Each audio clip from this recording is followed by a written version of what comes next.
देखो भाई, जिस शख्स के खिलाफ एफआईआर हुई थी, आज उसी के हाथ से असम के बाढ़ पीड़ितों के लिए 10 लाख की मदद पहुंची है। और सबसे दिलचस्प बात यह है कि जिस मुख्यमंत्री की सरकार ने समय रैना के खिलाफ एफआईआर दर्ज कराई थी, उसी मुख्यमंत्री ने सोशल मीडिया पर सामने आकर उसकी मदद की जानकारी साझा की। भाई, अब सवाल ये है कि समय रैना सही है गलत, ये नहीं है। सवाल ये है कि जब हजारों लोग मुसीबत में हो, तब हमारी जिम्मेदारी क्या होना चाहिए। क्योंकि किसी इंसान को सही या गलत साबित करना बहुत आसान है, लेकिन मुश्किल वक्त में इंसानियत निभाना उससे कहीं ज्यादा जरूरी है। असम इस वक्त बाढ़ की मार झेल रहा है। कई इलाकों में पानी ने लोगों के घरों को घेर लिया है। लोगों की रोजमर्रा की जिंदगी बहुत ज्यादा प्रभावित हुई है और हजारों परिवारों को मदद की बहुत ज्यादा जरूरत है। ऐसे वक्त में कई लोगों ने अपनी अपनी क्षमता के हिसाब से मदद के लिए हाथ बढ़ाया है। समय रैना ने 10 लाख असम के बाढ़ राहत कार्य के लिए डोनेट किया। और यहीं एक बात सामने आती है, किसी इंसान की पुरानी गलती, विवाद या विवादित बयान अपनी जगह हो सकते हैं, लेकिन जब सामने किसी दूसरे इंसान की जरूरत हो तो मदद करना भी एक जिम्मेदारी होती है। और यही जिम्मेदारी सिर्फ समय रैना तक सीमित नहीं रही। कार्तिक आर्यन ने भी असम फ्लड रिलीफ के लिए 1 करोड़ रुपए की मदद की।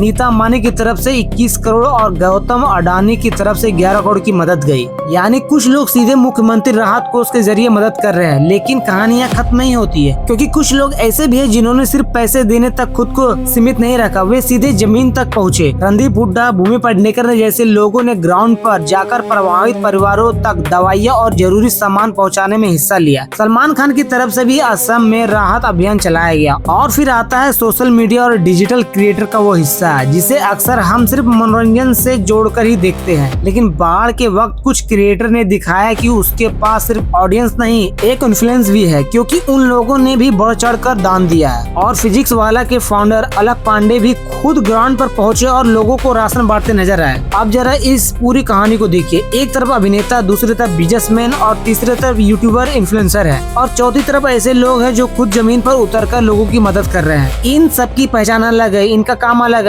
इनकी विचारधारा और सोच भी अलग हो सकती है, लेकिन एक कॉमन है, मुसीबत में इंसान की मदद करना। और शायद यही असली इंसानियत है, क्योंकि मदद किसी का धर्म, जात या प्रोफेशन नहीं पूछता। जबकि किसी का घर पानी में डूब रहा हो, जब किसी परिवार के पास खाने के लिए राशन ना हो, जब किसी बच्चे को दवा की जरूरत हो, तब सबसे जरूरी सवाल ये नहीं होता है कि मदद करने वाला कौन है, सबसे जरूरी सवाल होता है कि मदद पहुंची है नहीं।